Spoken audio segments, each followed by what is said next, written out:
Welcome students, myself Ghazala Chawulkar. Today we are going to continue the same chapter, that is chapter number 7, Population, Module 2.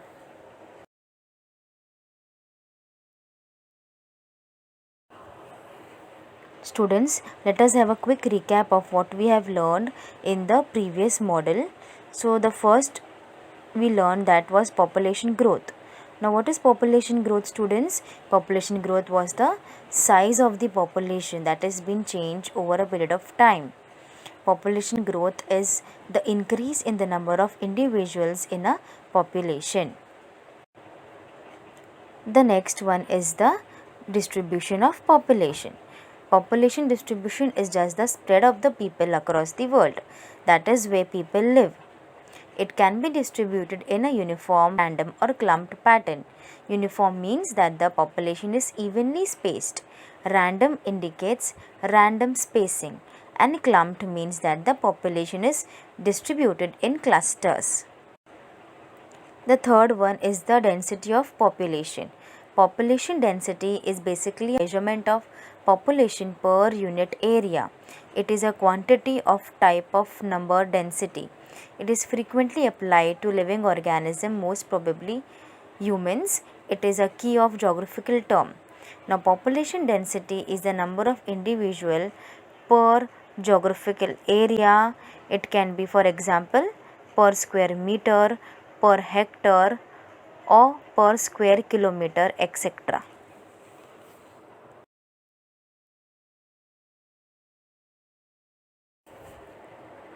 Our today's learning objective will be structure of population, and in structure of population, that is the last topic for study of population. So this structure of population includes sex ratio, age structure, occupational structure, area of residence, literacy, and migration. Let us see all of these in detail.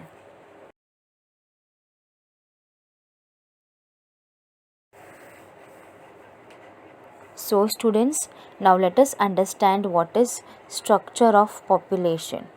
Now the structure of population basically means the makeup or the composition of a population. Example, that is made up of people of different ages and also males and females. By population structure, population genetics means that instead of a simple population are basically subdivided in some ways. If population are subdivided, they can easily evolve apart, somewhat independently, etc. Population structure allows population to diversify. Population can be subdivided into various categories. By studying population structure, you can easily correlate between the subdivisions, and which is an understanding of the structure and the quality of population.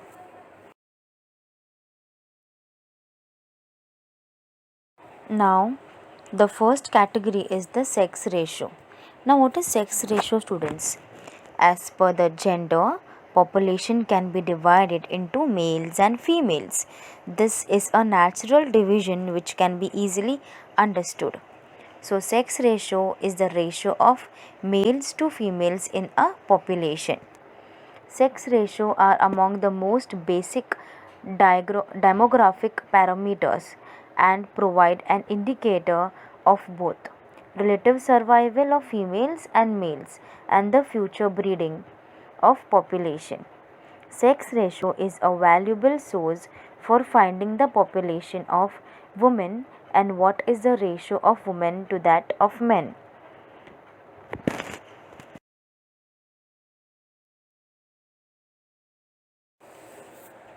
Now let us see what is balance of population.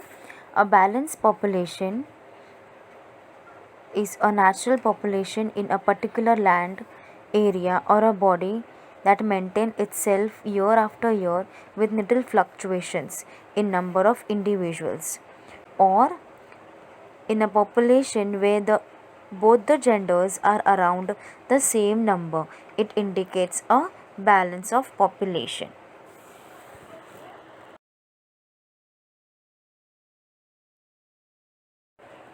Now students, study the figure, that is 7.3 sex ratio 2011. This is from your textbook, page number 45. Now the figure, the given graph, that is a bar graph. The theme of the given graph, that is the graph represents sex ratio, and y-axis have number of females and x-axis we have here states. So it is evident from the graph that Kerala has the highest sex ratio, that is 1084, whereas Haryana has the lowest sex ratio, that is 879. So in regions where the proportion of females is more than males, predominantly the outmigration of men is high. The outmigration is very often for employment purpose. For example, Kerala, but where the proportion of female is less than males, in most cases the birth rate of female is less.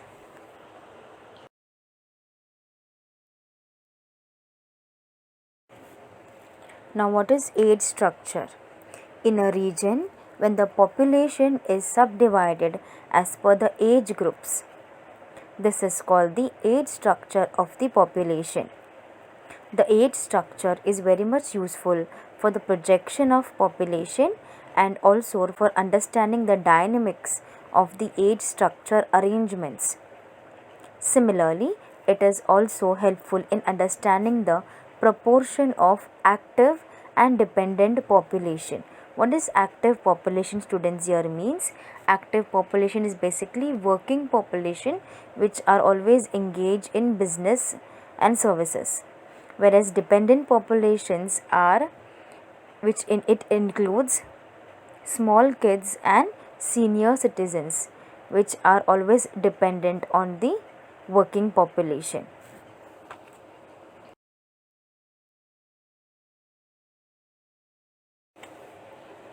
The next one is the productive population. So let us understand what is productive population in geography. And productive population is the working population which is important for the development of an economy.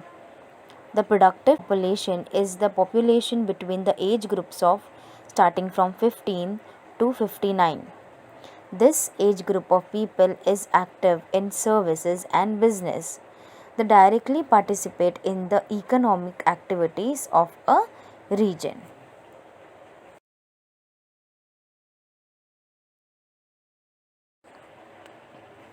The next one is the dependent population. Now what is dependent population, students, here means that the part of a population that does not work and basically relies on others for goods and services they consume. The dependent population fall into two subgroups, that is, which include those of school age children and those over the age of retirement. The people below 15 years of age are totally dependent on the productive population. People above 60 years also fall in the dependent category, but their knowledge and experience make them a valuable asset to the whole society.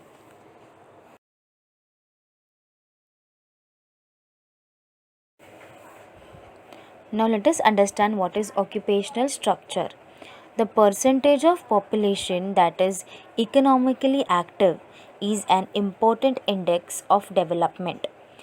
The distribution of the population according to different types of occupation, whether it is primary, secondary, and tertiary, is referred to as the occupational structure. For example, as we have a diagrammatic representation, that is a pie diagram is given. The different colors have been represented, showing farmers, herders, and fishers, that is representing 29.78%. Then we have managerial staff and professional technicians in enterprises and non-profit organization, that is 23.73%. Then we have industrial workers with 8.52%. Then party and government staff 8.41%, students 3.42%, retires, that is 18.24%, and others with 7.9%. So these are different structures of population. One more example we have here, students, that when the population of a region is classified into working and non-working class also. Now these people who are not in jobs or professions despite being in the productive age group come under the non-working class. This non-working group is dependent on the working group. If the proportion of working population is higher in a region, then the population is termed as industrious. Such a region has a rapid development.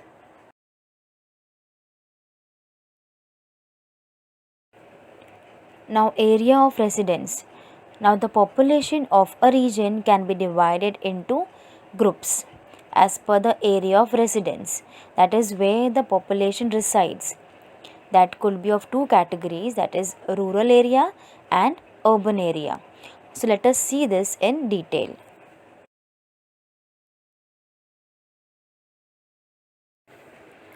So, the first one is the rural area. In general, a rural area or a countryside is a geographic area that is located outside towns and cities. The word rural means all population, housing, and territory not included within an urban area. Typical rural areas have a low population density and have a small settlements. Agricultural areas are commonly rural areas as they are other types of areas such as which includes forest. People in the rural areas are mainly employed in primary occupations. The population in rural areas is involved in the production of food grains. Urban population is always dependent on the rural population for the supply of food grains.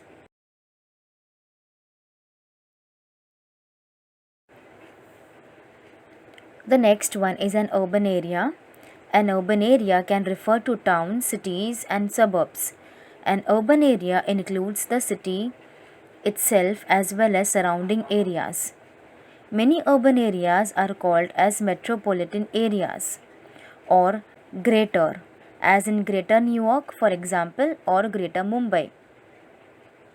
An urban area is a region where non-agricultural jobs are performed, and urban areas are very developed, meaning that there is a density of human structures such as houses, commercial buildings, roads, bridges, and railways. In urban areas, the proportion of people working is more in secondary and tertiary occupation.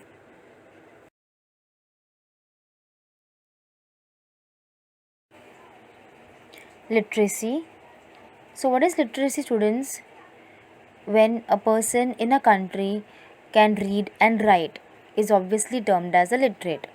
So, in a society, some peoples are literate and others are illiterate. In a country where a person who can read and write is termed as a literate person. This definition can vary from one country to another.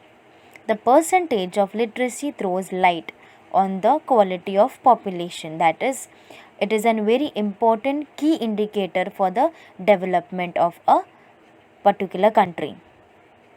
People above the age of 7 can be classified into literates and illiterates. Literacy is an indicator of social and economic development of a society. If the percentage of literacy is higher, then the country obviously will be developed socially and economically. Literacy leads to the development of a cultural and progressive society.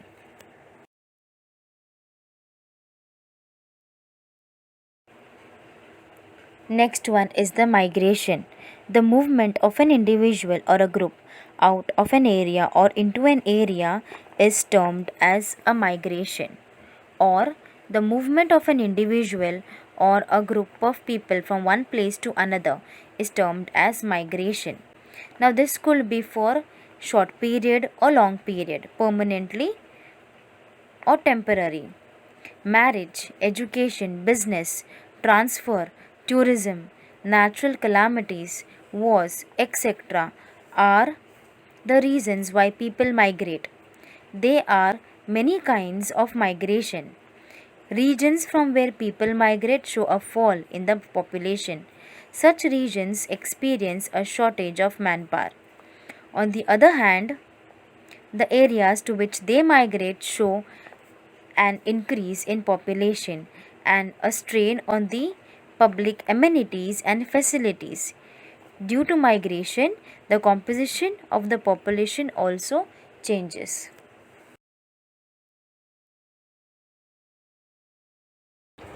So the given table is from your page number 46. Now the given table shows two columns, that is one with countries and the other with percentage of immigrant population. Now what is immigrant over here, students, means? Immigrant is a person who comes to live permanently in a foreign country. Now here we have different countries ranging from Afghanistan, Brazil, Kuwait, Bangladesh, Germany, Hong Kong, Israel, India, Oman, Saudi Arabia, Great Britain and USA. Now it is evident from the table we can analyze easily that Afghanistan, Brazil, Bangladesh, India, Great Britain records less than 10% of migrant population. Countries like Kuwait, Hong Kong, Israel, Oman, Saudi Arabia records more than 20% of population.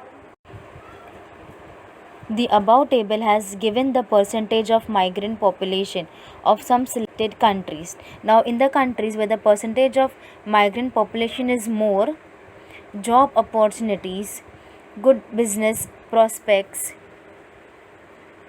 availability of natural resources and economic development are the main causes. On the other hand, political and social factors, economic backwardness, etc. are some of the reasons accounting for low percentage of this population. Even though the percentage of this population is low in India, when compared to the total population, the actual figures are large.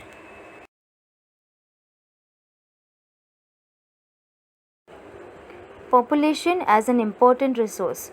Population, that is humans, it is an human resource of a particular country. So let us understand that why population is called a resource and why it is important. As every country has got different resources like mineral resources or oil resources or any other resources, similarly, human resource is also equally important because without humans resources, we cannot make use of any other resource. So population as a resource is very much important for economic, social and cultural development of any country. Rather than population numbers, it is the quality of population which is important. Along with the percentage of literacy, sex ratio and age groups, health, education level, etc. are also considered while thinking of population as a resource. The supply of skilled or unskilled labor depends upon the quality of population.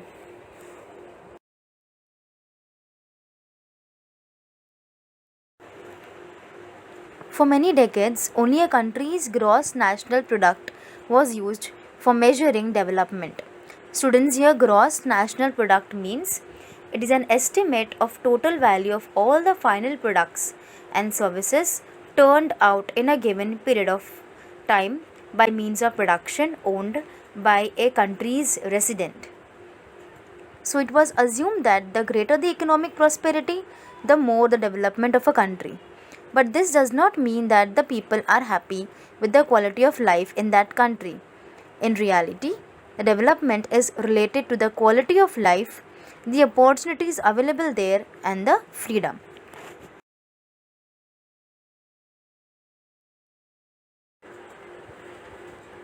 Now, students, let us understand what is HDI, that is Human Development Index.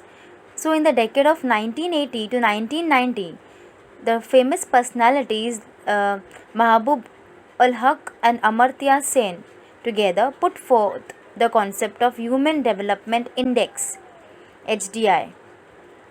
Now, United National Development Program, that is UNDP, publishes a list of countries based on HDI scores every year. So, Human Development Index is just an important place in the study of human conditions related to international economic development. Its main indicators are like economic, that is standard of living, then life expectancy, and education level.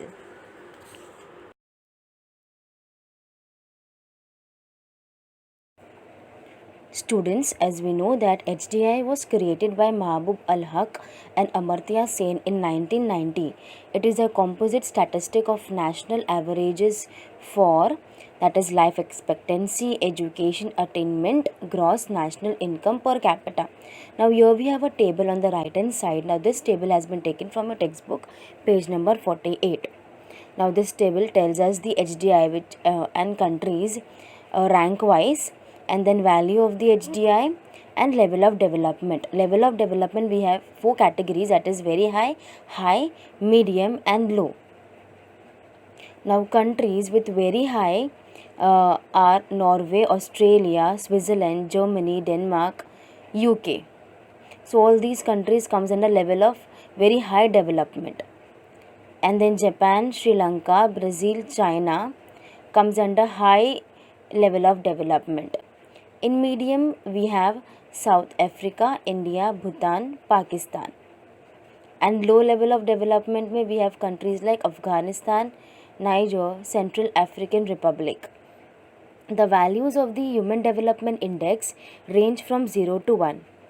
Now, highly developed regions have a value close to 1, and as the level of development goes down, the value of the HDI decreases. In an area with very little development, the value of the index is close to 0.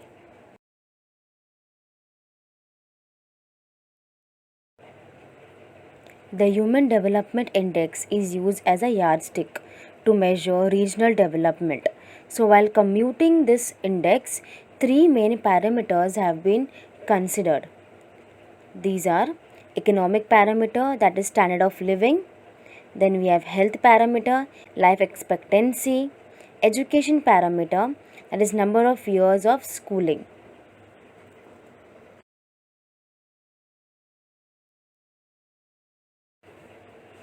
Students, the given map is taken from your textbook, page number 49, figure 7.5. The given map shows the Maharashtra population density. The cartographic technique which is applied in the given map is choropleth method. As you can see here, they have used pink shade. Darker the shade, that is it shows more value, and lighter the shade, it shows less value, as you can see in the index also. So it is evident from the map that the population density is less in the eastern districts of Maharashtra, while they are more in the western districts. Higher density indicate urbanization and higher levels of industrialization. Therefore, Mumbai city district and Mumbai suburban district like Thane, Pune, Nagpur districts have higher density. The rain shallow districts as well as the districts in the extreme east, which are densely forested, show less density.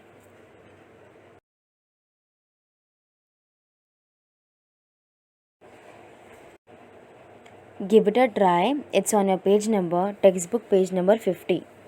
Now, since the past 2 centuries, the size of the family is decreasing. Students, as you all can see here, we have three photographs. That is a family photograph. Now, in 1810, you can see it was a very big family. But as you can see here, 1910, the family got little reduced with 4 kids. And now in 2010, we have with family with one child. So, but in spite of this, the population of the country is increasing. Find out why is this happening. Now there are many reasons like increase in literate population, availability of good medical facilities, maybe because of migration, better quality of life, improved standard of living. So all these are the reason why we can say that the population is decreasing, the size of the family is decreasing.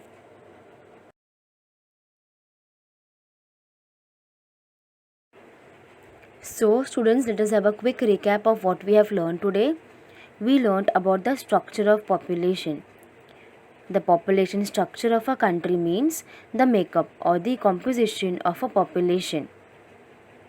That is, its population can be subdivided into various categories, and by studying their correlation between the subdivision, we can easily understand the structure and quality of population. Then we also studied what is sex ratio. Sex ratio is basically that is, as per the gender, population can be divided into males and females. This is a natural division which can be easily understood. The next is age structure. Now, what is age structure, students? In a region, when the population is subdivided as per the age groups, this is called the age structure of the population. Age structure is very much useful for the projection of population and for the dynamic arrangement of the population. Next one is the occupational structure. Occupational structure is the percentage of population that is economically active, which is an important index of development. The distribution of the population according to different types of occupation like primary, secondary, tertiary is referred to as an occupational structure. Next one is the area of residence. The population of a region can be divided into two groups as per the area of residence, that is, it can be rural area or it could be an urban area. Then we have also studied about the literacy. So what is literacy, students? In a society where people are literate or others illiterate. In a country when a person who can read and write is termed as a literate person. The percentage of literacy throws the light on the quality of population. Then we also studied about the migration, that is the movement of an individual or a group of people from one place to another is termed as the migration. We also studied about the gross national product.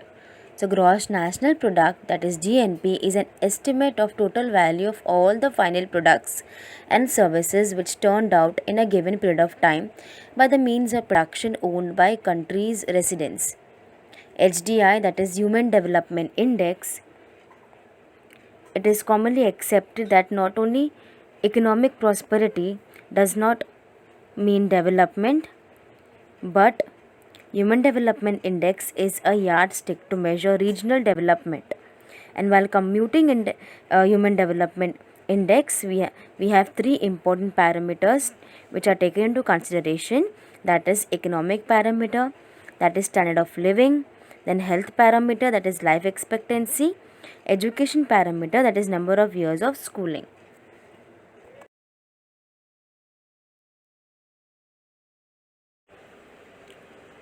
Thank you, students, for watching and listening to my video. I hope that you like my video. Thank you very much.